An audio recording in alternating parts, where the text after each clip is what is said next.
नमस्कार। दैनिक उत्तम हिंदू टीवी देख रहे सभी दर्शकों का बहुत बहुत स्वागत। मैं हूं रचना सेवक और आप देख रहे हैं हमारा बेहद खास प्रोग्राम चर्चाएं खास।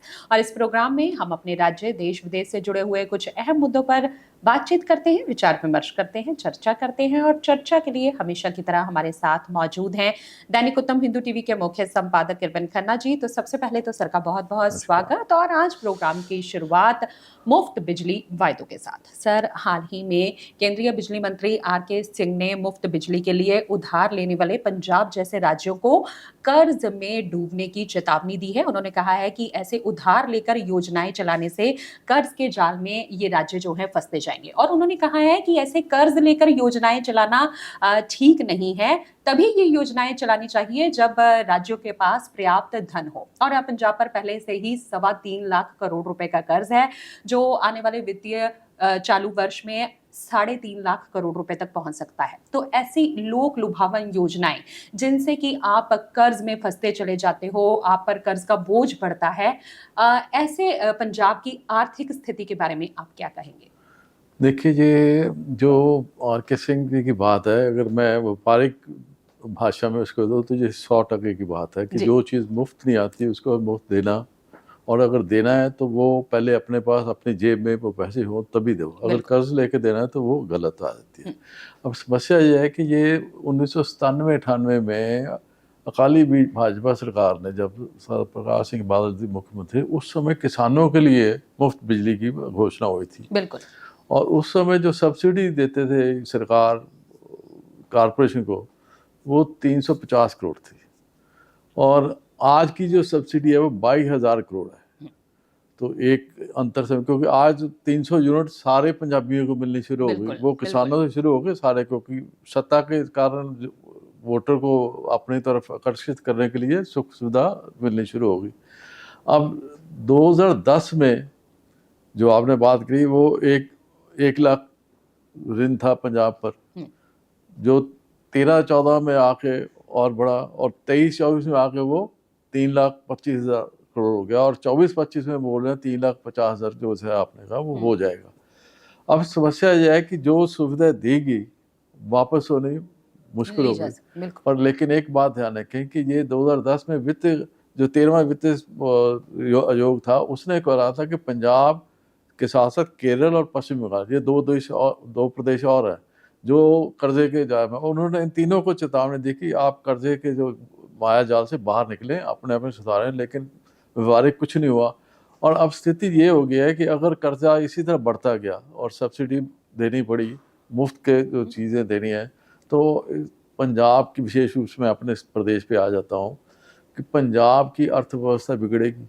जब अर्थव्यवस्था बिगड़ेगी तो हम विकास की, जो स्कूल बनाना, अस्पताल बनाना, सड़कें बनाना या और विकास के जो कार्य हैं, वो सारे रुकेंगे।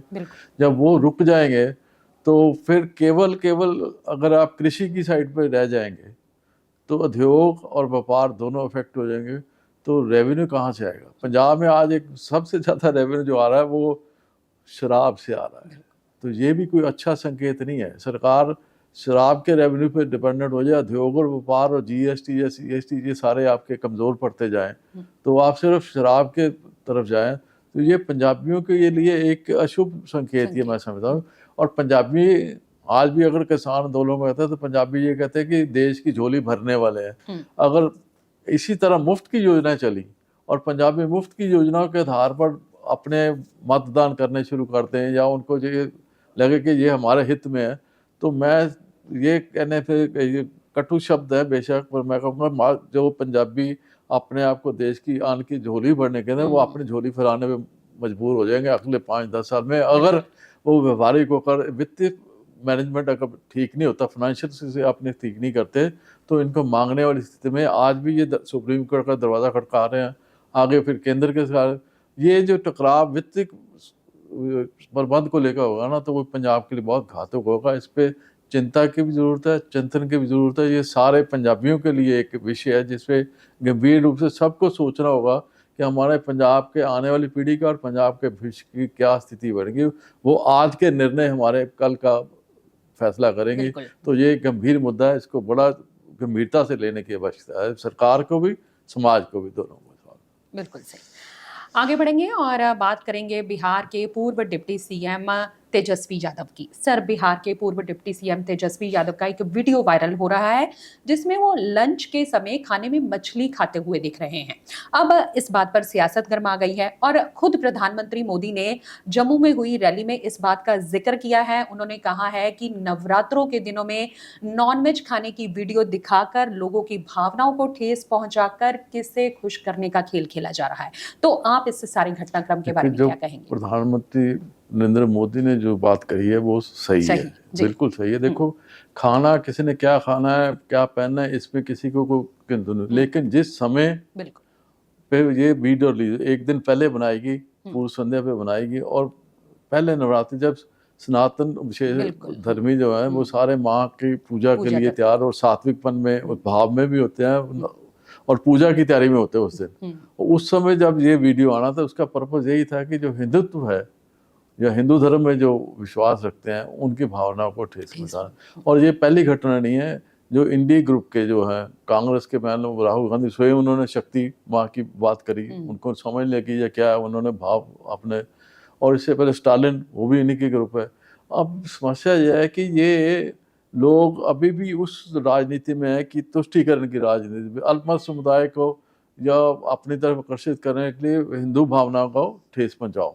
आपकी स्थिति जब ये हो चुकी है पंजाब देश की राजनीति की, जब से प्रधानमंत्री मोदी ने सत्ता संभाली है, राष्ट्रवाद, विकासवाद और हिंदुत्व, ये तीनों पर केंद्रित हो गई है देश की राजनीति।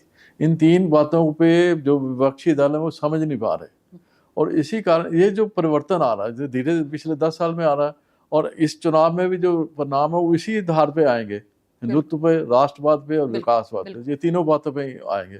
क्योंकि रोटी भी आगे, मानसिक रूप से भी, पेट भी आदमी का भरा, आध्यात्मिक भी मेरी और विकास भी हो रहा है, तो आम आदमी को यही चाहिए होते हैं, वो इस तीनों चीज।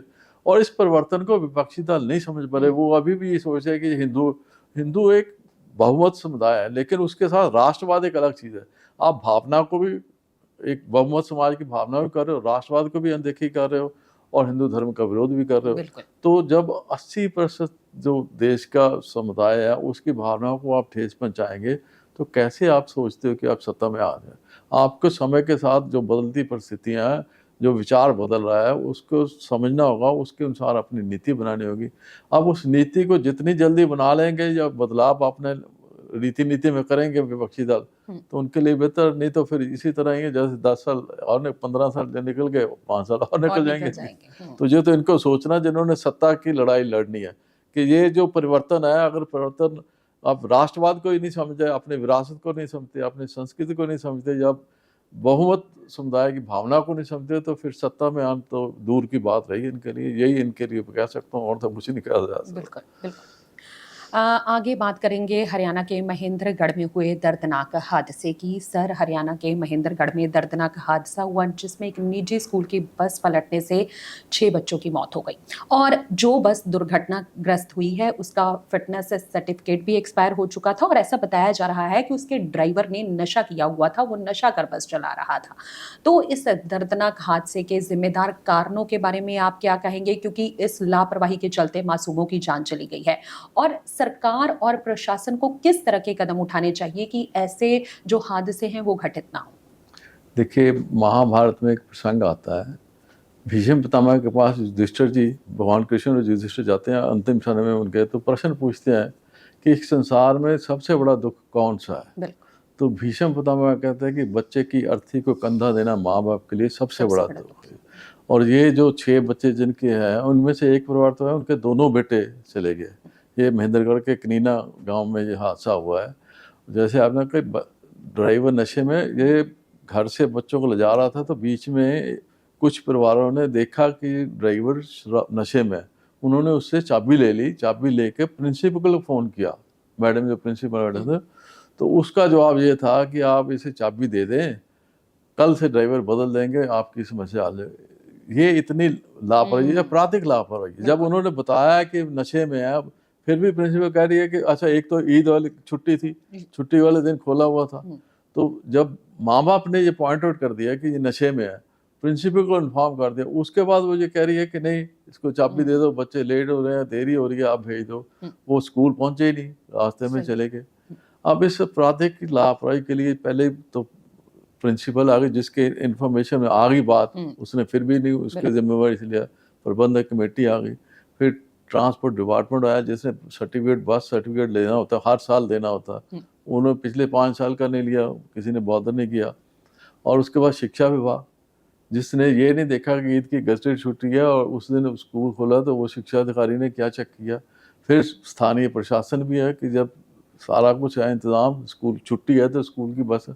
ये सारा, अच्छा जो बात आपने नियम की कही है, ये सर्वोच्च न्यायालय ने भी नियम बनाए हुए हैं कि एक ड्राइवर के अगर 2 बार चलान हो तो उसका ड्राइविंग लाइसेंस कैंसिल कर दो, बस की स्पीड 40 से ज़्यादा नहीं होनी चाहिए, स्कूल प्रबंधक कमेटी के फिटनेस जो सर्टिफिकेट है वो चेक होने चाहिए, प्रबंधक कमेटी आप खुद ड्राइवर को देखे, सारा हरियाणा सरकार के भी नियम बने हुए हैं।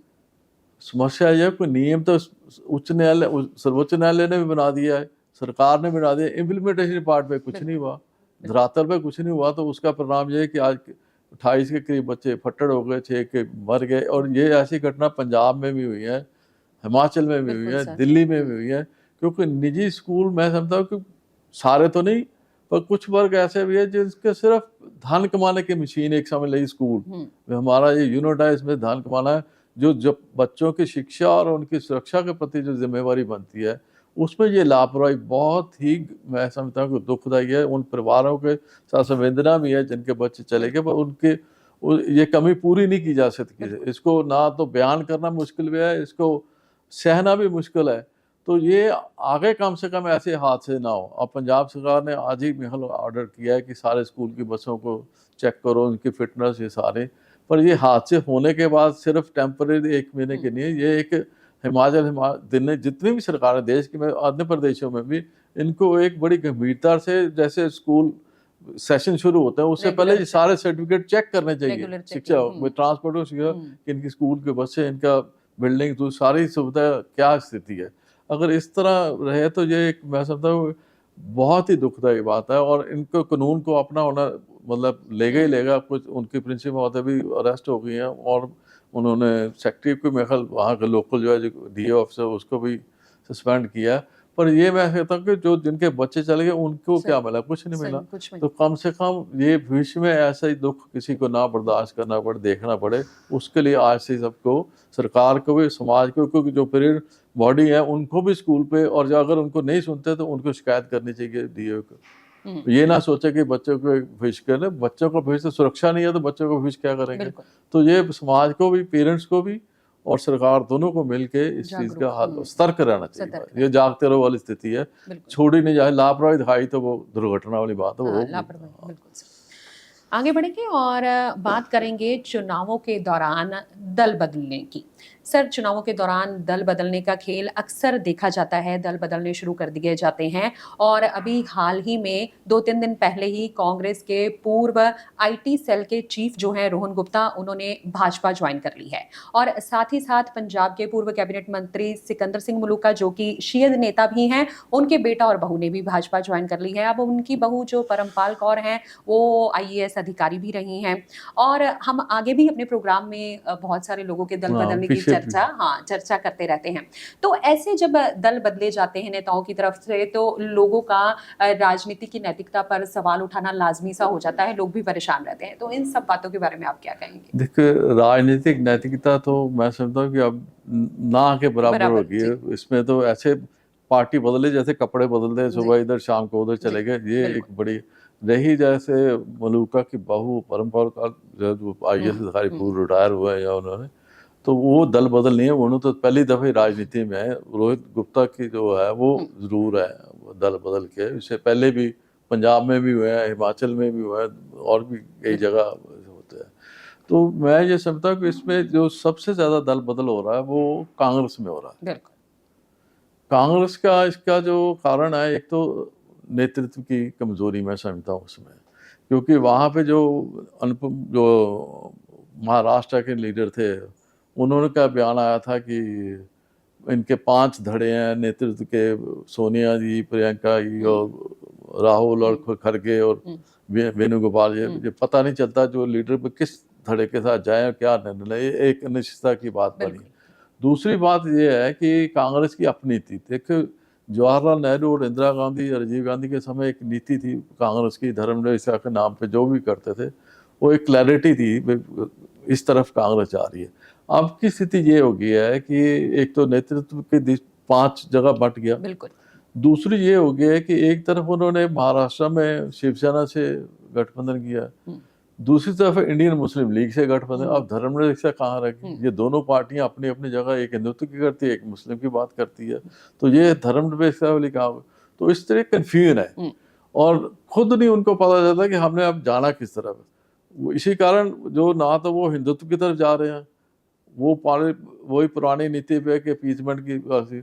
तो जो जब अनिश्चितता का दौर चलता है तो अनिश्चितता के दौर का जो है उसका परिणाम यह है कि फिर दल बदल होता है। देखिए इस समय जो राष्ट्रीय स्तर पे 3 ही बड़ी पार्टियां थी, कांग्रेस थी, भाजपा या वामपंथी।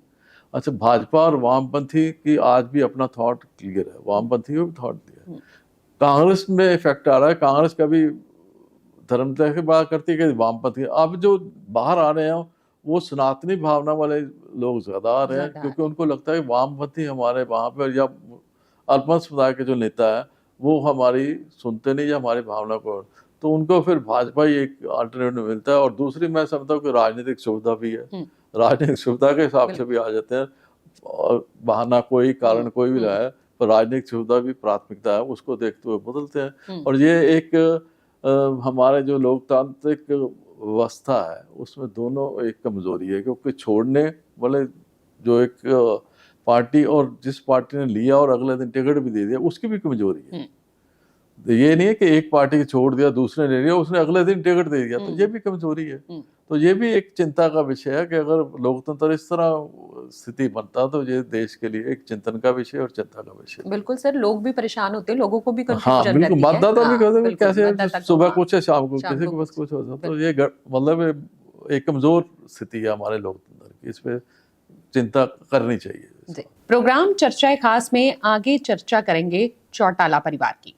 सर, हरियाणा की राजनीति के केंद्र बिंदु रहे चौटाला परिवार के सदस्य और जेजेपी प्रमुख अजय चौटाला ने अपने पिता और पूर्व सीएम ओम प्रकाश चौटाला से इनेलो के साथ जाने की इच्छा जताई है। उन्होंने कहा है कि अगर चौटाला साहब कल ही बुलाएंगे तो वो कल ही चले आएंगे, लेकिन उनकी इस अपील को उनके छोटे भाई अभय चौटाला ने खारिज कर दिया है।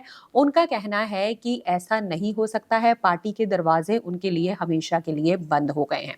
तो उनके परिवार के लंबे समय से चले आ रहे इस मतभेद के बीच अजय चौटाला की अपील को आप किस तरह से देख रहे हैं? देखिए ऐसे है कि अगर अतीत में जाएं तो जब चौधरी देवीलाल का दौर था तो चौटाला परिवार केंद्र की राजनीति में चर्चित थे। जब दौर आया चौटाला ओम प्रकाश का तो ये हरियाणा की राजनीति में चर्चित रहे। अब पिछले 20 साल से 2 दशक से इनेलो बाहर है, चौटाला जी सत्ता से बाहर है। बीच में अजय चौटाला ने बागी होकर जेजेपी बनाई और 4.5 साल उन्होंने भाजपा के साथ गठबंधन करके किया। अब 2024 के जो लोकसभा चुनाव आए तो उस समय उनकी पार्टी में भी टूटना रही और दोनों भाई अजय और अभय दोनों इस समय मैं कहता प्रदेश की राजनीति में अपने अस्तित्व के लिए संघर्ष में है।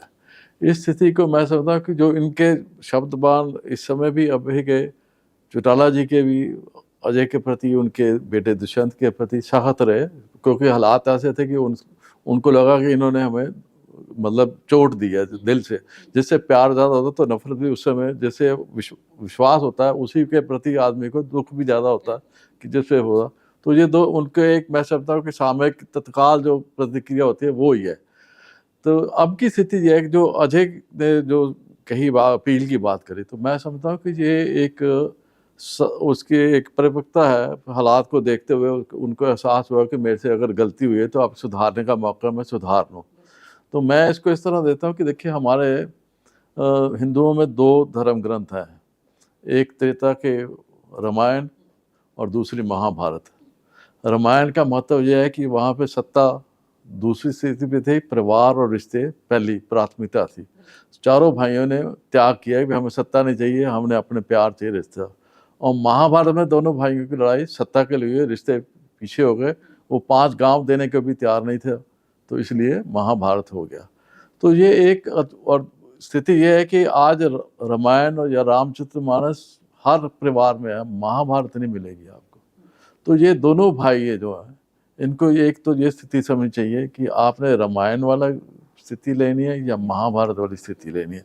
राजनीतिक सत्ता 20 साल है, तो अगर इसी तरह लड़ते तो 10 साल और आगे निकल जाए या 5 साल निकले। और जिस समय इस समय जो ओम प्रकाश चौटाला जी जिस आयु वर्ग में है, उनकी स्थिति भी आप समझ सकते हैं कि बाप के सामने दोनों बेटे इस तरह लड़े, तो वो बड़ी दुखदायी है। तो मैं ये समझता हूँ कि ये आगे इन दोनों के भी 2-2 बेटे हैं, अजय और अभय दोनों के 2-2 बेटे। जो स्थिति आज ओम प्रकाश चौटाला जी फेस कर रहे हैं या देख रहे हैं, कल को इनके सामने भी वो स्थिति आएगी, क्योंकि ये दोनों राजनीति में है। इनको भी अपने बेटों के लिए बैलेंस बनाना होगा कि एक ने प्रदेश में जाना, देश में जाना, या कैसे करना। अगर आज की स्थिति में ये अपने आप को पाए, 10 साल बाद इनको भी ये स्थिति देखनी पड़ेगी, तो ये क्या होगी इन दोनों भाइयों की। तो ये एक उनके लिए मैं समझता कि आत्मचिंतन का समय है, क्योंकि राजनीतिक जो है ना वो एक अलग चीज़ है, सत्ता आनी और जानी है। रिश्ते तो आप खून के रिश्ते हैं, उनको आप कैसे मिटा दोगे। अगली नहीं तो अगली जनरेशन मिल भी सकती है दूर। दूसरी बात यह है कि आप भावी पीढ़ी को नफरत दे के जाना चाहते हैं या प्यार दे के जाना चाहते हैं, ये भी निर्णय दोनों भाइयों ने लेना है। तो ये दुनिया तो देखेगी, चौटाला परिवार की लड़ाई देखी तो दूसरे तो देखेंगे। ये इन दोनों ने आत्मचिंतन करना है कि हमने अपने पिता को इस आयु में दुख देना है, सुख देना है, अपनी भावी पीढ़ी को नफरत देनी है या प्यार देना है। राजनीति आज नहीं, 5 साल बाद, 10 साल बाद आ सकता है कोई इनके आगे बेटा आ जाए, कुछ आए इनके पास, अपने दोनों बेटे भी लड़ सकते हैं, इनके बेटे भी आगे सत्ता के लिए लड़। अगर यही परंपरा चलनी है, अगर हमने महाभारत ही करना है, तो फिर महाभारत तो आगे की पीढ़ी भी चलेगी ना। अगर हमने रामचरितमानस या रामायण के जाना है, जहाँ पे मर्यादा की बात होनी है, जहाँ पे गुणों की बात होनी है, सिद्धांत की बात होनी है, तो फिर वो रास्ता मैं समझता हूं कि हमारे संविधान निर्माताओं ने भी महाभारत नहीं रखा, रामराज रखा है। तो इन दोनों को भाइयों को भी रामराज के प्रति सचेत होकर, मर्यादा पुरुषोत्तम राम की आज सारी दुनिया में राम लला की बात हो रही है, राम की, तो इनको भी वो रामचरितमानस के वो 4 किरदार भाइयों के याद रखने चाहिए, ना कि दुर्योधन और युधिष्ठिर वाले। दुर्योधन और युधिष्ठिर की भूमिका में ना आए, ये भरत और राम की रीत में आए, तो तभी इनका अपना भविष्य, इनके बच्चों का भविष्य और परिवार का भविष्य सुनिश्चित रहेगा। ये एक ऐसी घड़ी है जहाँ पे ये इनका अवसर है। और चौटाला जी को मैं समझता हूँ कि बड़े हैं वो, अपने सामने वो एक ठोस कदम लें, पिछली बातें भूल जाएं, अपने बच्चों का, अपने पुत्रों का या पोतरों का या परिवार का भविष्य देखते हुए उनको ठोस कदम लेना चाहिए। वो लेंगे तो तभी एकजुटता आगे। अगर इसी तरह आगे निकल गया तो फिर शायद उनके हाथ से भी ये स्थिति निकल जाए। तो बेहतर तो यही है कि एकजुटता में परिवार मिल के अपने अस्तित्व की लड़ाई, क्योंकि दुख सुख पीछे भी तो रहा होगा ना परिवार, वो क्षण याद करें जब इकट्ठे होकर इन्होंने सारी लड़ाई लड़ी और सारे जीते भी आए, सत्ता में आए। तो आप दोबारा एक अस्तित्व का जो संघर्ष करना तो इकट्ठे हो जाएंगे तो बेहतर है, नहीं तो दुनिया तो फिर देखेगी जो चल रही है। मेरा तो इतना ही कह सकते हो, आत्मचिंतन करें, परिवार का भविष्य है, एकजुटता में है, लड़ाई में नहीं, बिखराव में नहीं है। तो आज का प्रोग्राम चर्चाएं खास बस यहीं तक। अगले हफ्ते फिर होगी आपसे मुलाकात। तब तक के लिए मुझे रचना को और सर को दे दीजिए इजाजत। नमस्कार।